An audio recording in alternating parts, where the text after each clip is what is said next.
Hello and welcome back to my YouTube channel. आज के इस वीडियो में हम class 12th economics new syllabus Maharashtra board का chapter number 4 supply analysis study करने वाले हैं। आज के इस वीडियो में हम बेसिकली वेरिएशंस इन सप्लाई और चेंजेस इन सप्लाई स्टडी करने वाले हैं। ओके, लास्ट टाइम हमने लॉ ऑफ सप्लाई स्टडी किया था, उसके असम्पशंस और एक्सेप्शन स्टडी किए थे, और मैंने आपको ये भी बताया था कि लॉ ऑफ सप्लाई बहुत ज़्यादा इंपॉर्टेंट है एग्जामिनेशन पॉइंट ऑफ व्यू से, तो सबको स्टडी करना है अच्छे तरीके से। ठीक है, तो लिंक मैं डिस्क्रिप्शन में दे रही हूँ, जिसने नहीं देखा है ज़रूर देखना वो वीडियो।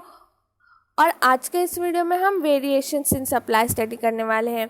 तो चलिए शुरू करते हैं आज का वीडियो। तो जिसने भी लाइक नहीं करा वो लाइक कर दो, शेयर कर दो अपने फ्रेंड्स के साथ। और चलिए शुरू करते हैं आज का ये वीडियो। फर्स्ट यहाँ पर वेरिएशन इन सप्लाई बताया है। ठीक है, वेरिएशन मतलब क्या होता है, जो भी चेंजेस आ रहे हैं सप्लाई के अंदर, लेकिन वेरिएशंस जो हम पढ़ेंगे वो अलग होगा, और जब हम पढ़ेंगे चेंजेस इन सप्लाई वो डिफरेंट कंसेप्ट होगा। ओके, ये ध्यान में रखना है। वेरिएशन के अंदर क्या होने वाला है, वेरिएशन के अंदर सिर्फ और सिर्फ प्राइस के अंदर चेंज आएगा, जिसकी वजह से कमोडिटी सप्लाई के अंदर चेंज आएगा। याद रखो, वेरिएशन इन सप्लाई के अंदर प्राइस में चेंज आएगा तो क्वांटिटी सप्लाई में चेंज आएगा, और जो अदर फैक्टर्स है वो रिमेनिंग कांस्टेंट होंगे। ठीक है, लेकिन जब हम चेंजेस इन सप्लाई पढ़ेंगे, अच्छे से सुनो, जब हम चेंजेस इन सप्लाई पढ़ेंगे तो उसमें क्या होगा, अदर फैक्टर्स के अंदर चेंज आएगा और प्राइस जो है वो कांस्टेंट रहेगा, मतलब प्राइस इंक्रीज या डिक्रीज नहीं होगा, जिसकी वजह से सिर्फ और सिर्फ अदर फैक्टर्स जो होंगे उनकी वजह से क्या होगा, क्वांटिटी सप्लाई में इंक्रीज या फिर डिक्रीज होगा।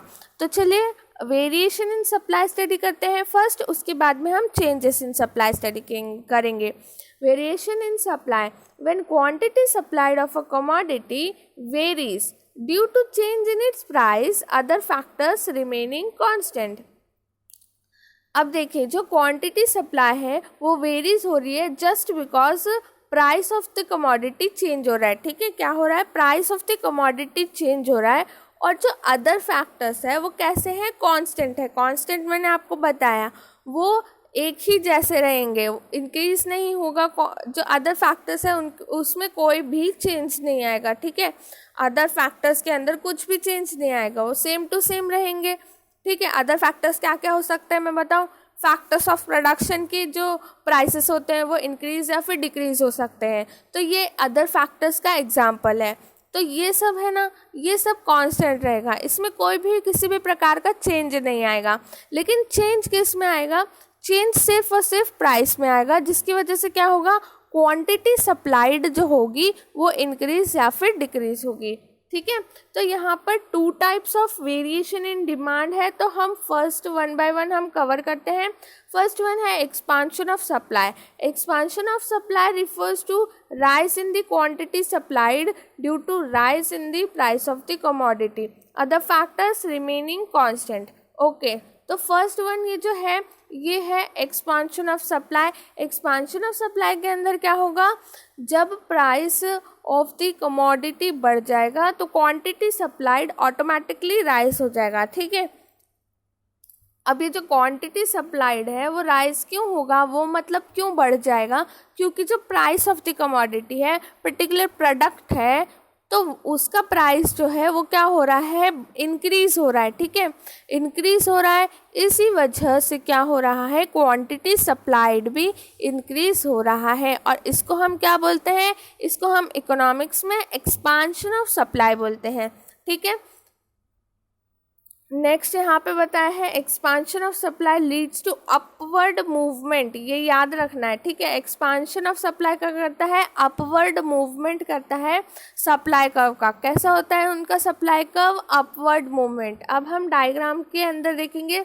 देखिए, मैंने आपके लिए कलरफुल डायग्राम बना के इस बार लेके आए हैं। तो यहाँ पर देखिए, ये एक्सपांशन ऑफ सप्लाई का डायग्राम है। किसका डायग्राम है ये, एक्सपांशन ऑफ सप्लाई का। लिख देती हूँ एक्सपांशन।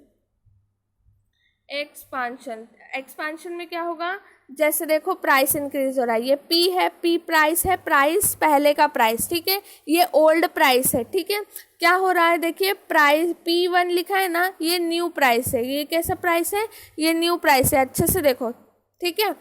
और ये जो क्वांटिटी है ये ओल्ड क्वांटिटी सप्लाइड है, ठीक है, ओल्ड क्वांटिटी सप्लाइड है Q, और जब Q1 हो जाता है मतलब क्वांटिटी सप्लाइड इंक्रीज हो रही है। ये देखो जैसे P से P1 प्राइस इंक्रीज हो रहा है, ऐसे ही Q से Q1 जो है क्वांटिटी सप्लाइड, जो सप्लाइड क्वांटिटी है उसमें भी इंक्रीज हो रहा है। क्यों? क्योंकि प्राइस इंक्रीज हो रहा है कमोडिटी का। इसलिए ये देखिए, ये जो आपका एस, ये जो कर्व है ये अपवर्ड मूवमेंट कर्व है, सप्लाई कर्व कैसा है, अपवर्ड मूवमेंट है, और M से N तक, ठीक है, क्या हो रहा है, ये हमारी क्वांटिटी सप्लाइड इंक्रीज हो रही है, ठीक है। ये देखो ये जो ऑरेंज वाली लाइन है ना, P1 और Q1 जो कनेक्ट कर रही है, ये जो देखो ये वाली लाइन, इसमें क्या बताया है, जो न्यू चेंज आया है, वेरिएशन आया है, एक्सपांशन आया है, ठीक है। एक्सपांशन किसके अंदर आया है, एक्सपांशन आया है सप्लाई के अंदर। क्यों आया है, क्योंकि ये देखो P मतलब प्राइस इंक्रीज हो गया, P से P1 तक प्राइस इंक्रीज हुआ है, तो क्वांटिटी सप्लाइड में इंक्रीज आया है, ठीक है। और जो कर्व है वो कैसा है, सप्लाई कर्व, वो अपवर्ड मूवमेंट सप्लाई कर्व है, ओके। नेक्स्ट यहाँ पे देखिए, आपको जब डायग्राम बनाना है उसके बाद में आपको इस डायग्राम को यहाँ पर एक्सप्लेन करना है, ठीक है। तो आपको क्या लिखना है, quantity supplied is shown on X axis and price on the Y axis. मैंने आपको पहले भी ये बहुत ज़्यादा इम्पॉर्टेंट लाइन बताई है कि आप हमेशा क्या करेंगे, जब भी आप कोई डायग्राम बनाएंगे तो उसका जब एक्सप्लेनेशन करते हैं तो हमेशा लिखना है फर्स्ट लाइन के अंदर कि आपने एक्स एक्सिस पे क्या मेजर किया है और वाई एक्सिस पे क्या मेजर किया है। नेक्स्ट है quantity supplied rises from OQ to OQ1 with rise in the price from OP to OP1, ठीक है। ये जो OQ मैंने आपको बताया पहले, ओरिजिनल वाली क्वांटिटी सप्लाइड थी, उसके बाद में क्या होता है, इंक्रीज हो जाती है, मतलब O से OQ1 हो जाती है, ठीक है, O से OQ1 हो जाती है, तो क्या होता है, जो प्राइस होता है OP1 मतलब प्राइस OP था पहले, तो ये इंक्रीज हो जाता है OP1, ठीक है, इंक्रीज हो जाता है।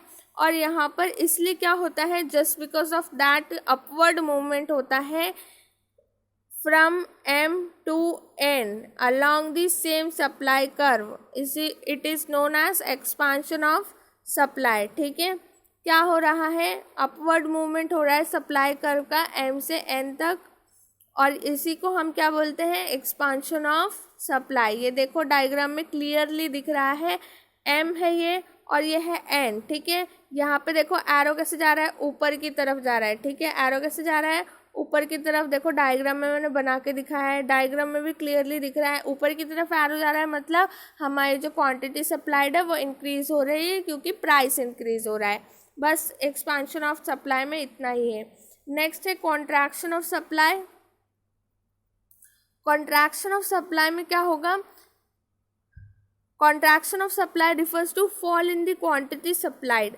अब यहाँ पे जो क्वांटिटी ऑफ सप्लाइड है वो कम हो रही है due to fall in the prices of commodity, ठीक है, प्राइस जो है कमोडिटी का फॉल हो रहा है, इसी वजह से जो क्वांटिटी सप्लाइड है वो डिक्रीज हो रही है। वो क्या हो रही है, वो डिक्रीज हो रही है क्योंकि प्राइस कम हो गया है, क्योंकि क्या हुआ है, प्राइस जो है वो कम हो गया है, फॉल हो गया है, तो जिसकी वजह से क्वांटिटी सप्लाइड भी कम हो गई है। In case of contraction of supply there is a downward movement on the same supply curve, ठीक है। अब फर्स्ट वन में हमने क्या पढ़ा था, अपवर्ड मूवमेंट है, लेकिन second one contraction of supply है, जिसका मतलब डाउनवर्ड मूवमेंट है सप्लाई कर्व का, ठीक है। कैसा मूवमेंट है, डाउनवर्ड मूवमेंट है।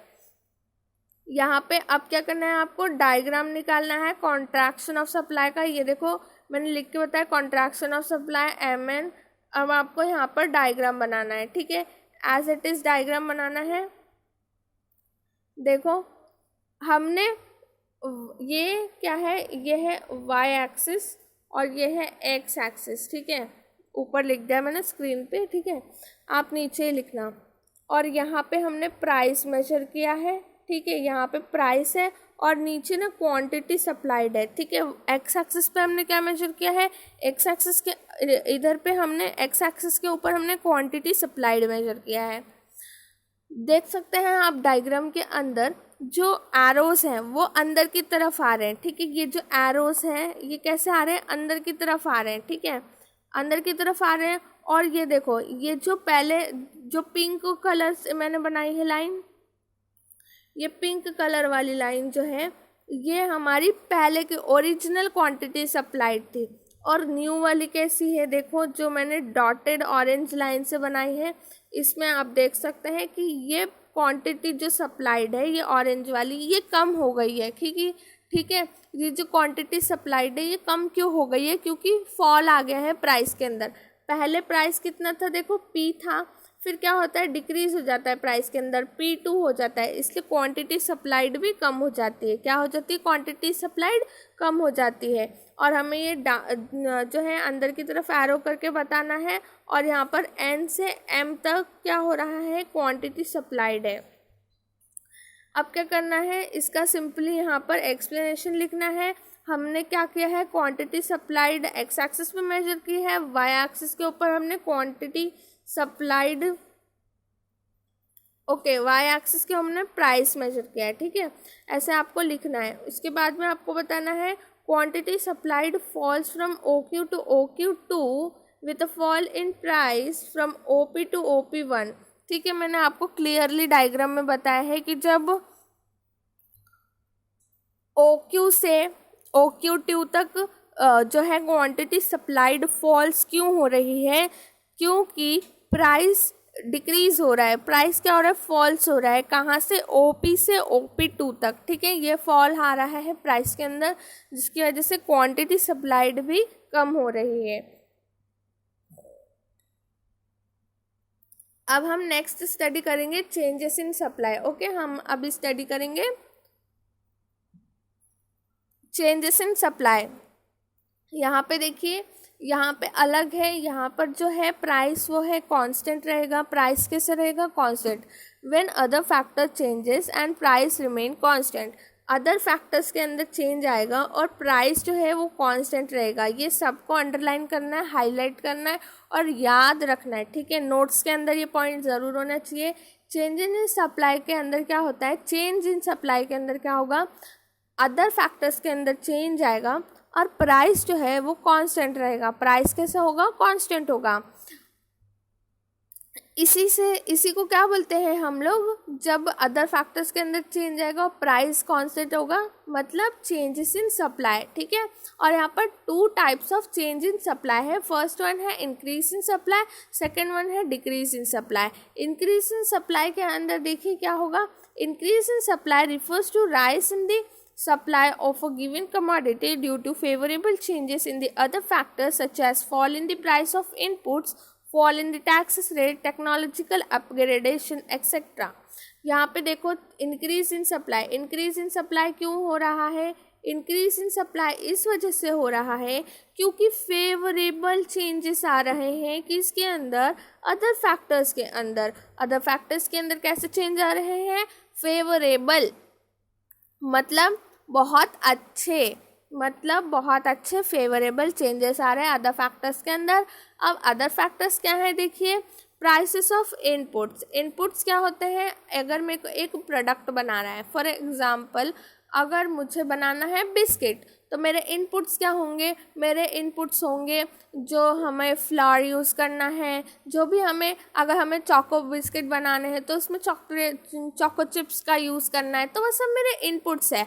और अगर वो इनपुट्स के प्राइसेस में डिक्रीज़ होगा ना तो मुझे फ़ायदा होगा क्योंकि मैं प्रोड्यूसर हूँ, ठीक है। तो अगर प्रोड्यूसर का इनपुट सस्ते मिल जाएंगे, ठीक है, अगर प्रोड्यूसर को इनपुट्स सस्ते मिल जाएंगे तो उससे क्या होता है, प्रोड्यूसर को प्रॉफिट होता है और वो क्वांटिटी सप्लाई को इंक्रीज़ कर देता है। क्वांटिटी सप्लाई को इंक्रीज़ इसलिए करेगा क्योंकि अगर पहले वो 100 रुपये में 50 क्वांटिटी बना रहा था और अब जब उसके इनपुट्स यानी कि अदर फैक्टर्स के अंदर फेवरेबल चेंजेस आ गया है तो वो 100 रुपये में 80 क्वांटिटी सप्लाई कर सकता है क्योंकि उसका जो पहले का प्राइस था वो डिक्रीज़ हो गया है, वो मतलब जो इनपुट्स का प्राइस था वो डिक्रीज़ हो गया है, इसके लिए उसको प्रॉफिट अच्छा हो रहा है और वो ज़्यादा क्वांटिटी बना सकता है।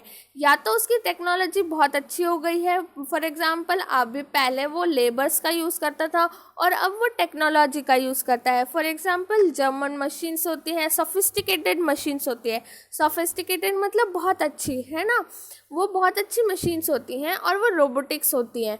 तो उससे क्या होता है, प्रोडक्शन ज़्यादा होता है आपका। अगर आप एक मैनुअल लेबर को काम करने लगाते हैं और एक मशीन को लगाते हैं तो मशीन का प्रोडक्शन ज़्यादा अच्छा होता है और वो मशीन ज़्यादा प्रोडक्शन भी देती है प्रोड्यूसर को। तो क्या होगा, अगर टेक्नोलॉजिकल अपग्रेडेशन हो जाएगा, ये देखो टेक्नोलॉजिकल अपग्रेडेशन यहाँ पर लिखा है, तो उससे क्या होगा, क्वांटिटी सप्लाइड इंक्रीज हो सकती है, क्योंकि पहले उतने ही समय में क्या होता था 50 क्वांटिटीज़ बनती थी फॉर एग्जांपल, लेकिन अभी टेक्नोलॉजिकल इम्प्रूवमेंट हो गया है, मेरे पास बहुत अच्छी अच्छी जर्मन मशीन्स आ गई है। तो क्या हो गया है, मेरी जो टेक्नोलॉजिकल अपग्रेडेशन हो गई है और क्वांटिटी जो है ज़्यादा बन रही है, मेरे पास प्रोडक्शन ज़्यादा हो रहा है, जिसकी वजह से क्वांटिटी सप्लाई इंक्रीज़ हो गई है ना। और प्राइस उतना ही है, प्राइस कांस्टेंट है, प्राइस को कुछ नहीं होगा, ठीक है।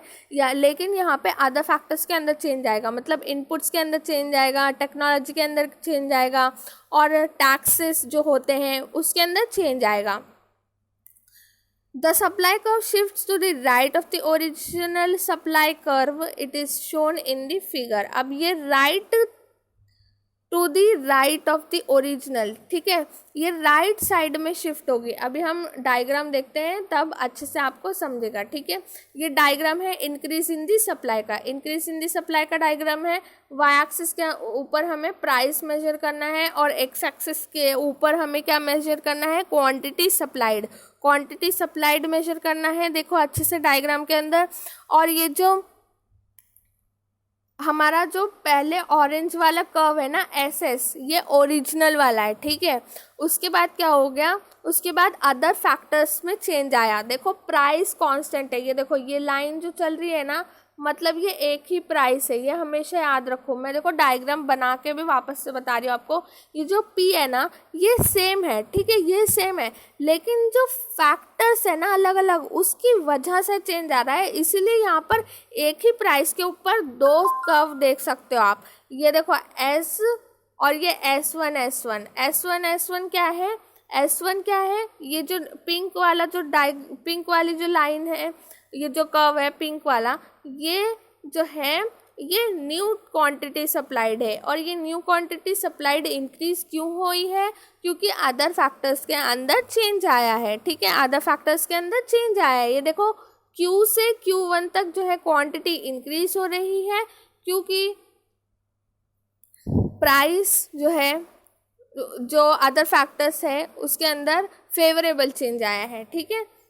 नेक्स्ट हम पढ़ते हैं, यहाँ पर जो है डायग्राम हमने निकाला है उसका एक्सप्लेनेशन बहुत ज़्यादा इंपॉर्टेंट है। तो लिखना है क्वांटिटी सप्लाइड एक्स एक्सिस पे मेजर किया है, वाई एक्सिस के ऊपर हमने प्राइस मेजर किया है, ठीक है। सप्लाई इंक्रीज हो रही है, राइज हो रही है OQ to OQ1 at the same price OP, resulting in an outward shift, ठीक है। पहले हमने अपवर्ड और डाउनवर्ड पढ़ा था, लेकिन यहाँ पे याद रखना है सबको, ठीक है, यहाँ पे याद रखना है कि ये आउटवर्ड मतलब आगे की तरफ, पहले ऐसा था बाद में इधर की तरफ खसकता है, राइटवर्ड शिफ्ट होता है, ठीक है, राइटवर्ड शिफ्ट होता है मतलब आउटवर्ड शिफ्ट होता है, ये वर्ड याद रखना, ठीक है। एक्सप्लेनेशन में बहुत ज़्यादा इम्पॉर्टेंट है कि आउटवर्ड शिफ्ट हो रहा है जो कर्व है हमारा, और राइटवर्ड शिफ्ट हो रहा है SS से S1, ठीक है। और ये इंक्रीज इन सप्लाई का एक्सप्लेनेशन था, ये क्या था, इंक्रीज इन सप्लाई। अब हम नेक्स्ट वन स्टडी करेंगे decrease in supply. Decrease in supply देखिए, decrease in supply refers to fall in the supply of a given commodity due to unfavourable changes, ये याद रखो, ठीक है।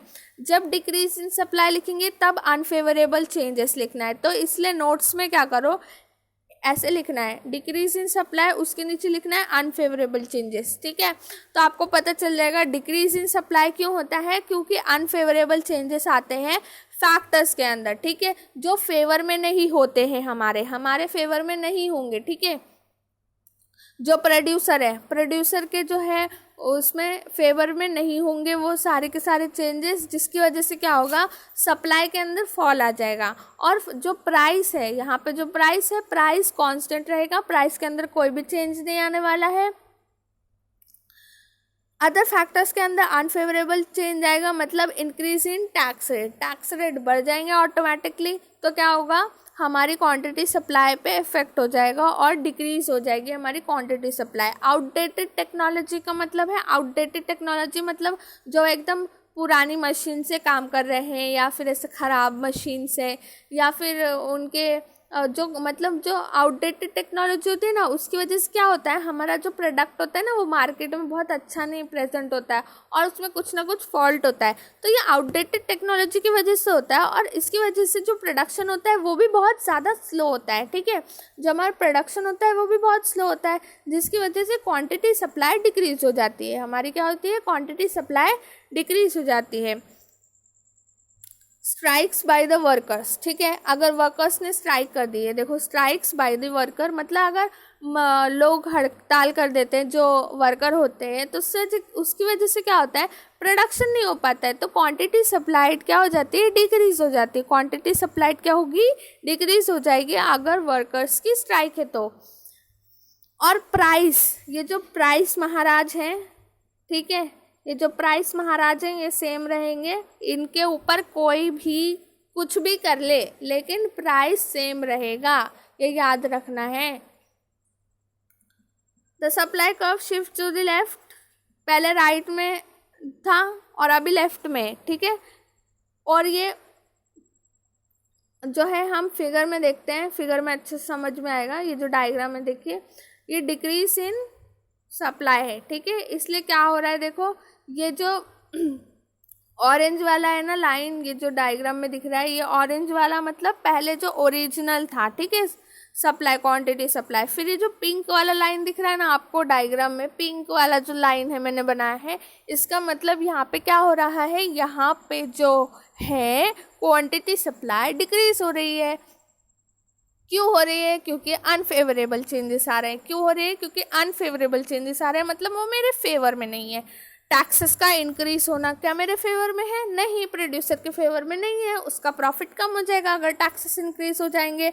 आउटडेटेड टेक्नोलॉजी भी मेरे इसमें नहीं है, फेवर में नहीं है, ठीक है। अगर एक मैं प्रोड्यूसर हूँ तो यहाँ पे क्या होगा, प्राइस सेम रहेगा। ये जो प्राइस महाराज है ये सेम रहेंगे, इनमें कोई भी अफेक्ट नहीं होगा। लेकिन किसकी वजह से अफेक्ट होगा, अदर फैक्टर की वजह से क्या होगा, डिक्रीज होगा सप्लाई के अंदर, क्वांटिटी सप्लाइड के अंदर, ठीक है। क्वांटिटी सप्लाइड डिक्रीज हो जाएगी just because of other factors like outdated technology, strikes by the worker and और क्या था, यहाँ पे अगर टैक्सेस इंक्रीज हो जाते हैं तो।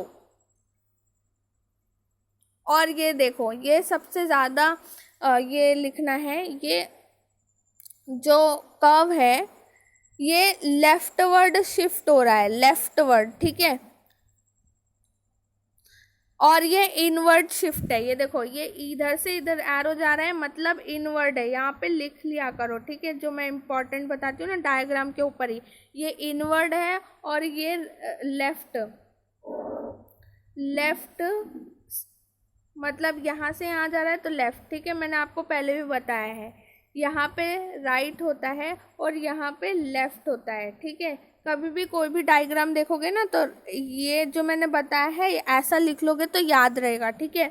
और ये आउटवर्ड है और ये इनवर्ड है, ठीक है, इस तरफ, तो आपको याद रहेगा। तो यहाँ पे जा रहा है, ये जो हमारा सप्लाई का वही इधर की तरफ सरक रहा है तो ये इनवर्ड है, ठीक है। ये याद रखना है सबको और ये एक्सप्लेनेशन भी लिखना है। अब हमें सिंपली ये एक्सप्लेनेशन लिख देना है कि हमने एक्स एक्सिस के ऊपर क्या मेजर किया, क्वांटिटी सप्लाइड, वाई एक्सिस के ऊपर हमने प्राइस मेजर किया है, ठीक है, प्राइस मेजर किया है। उसके बाद में ओ क्यू से ओ क्यू तक जो है सप्लाई फॉल हो रही है क्योंकि अदर फैक्टर्स के अंदर चेंज आ रहा है और प्राइस जो है वो कांस्टेंट रहने वाला है। और ओरिजिनल सप्लाइड से क्या हो रहा है, इनवर्ड शिफ्ट हो रहा है हमारा सप्लाई कर्व एस से S2 तक, ठीक है। और इसको क्या बोलते हैं हम, डिक्रीज इन सप्लाई बोलते हैं। तो यहाँ पर आज हमने क्या क्या सीखा, वेरिएशंस इन सप्लाई और इंक्रीज और डिक्रीज इन सप्लाई सीखा। नेक्स्ट वीडियो के अंदर मिलते हैं। So thank you for watching this video.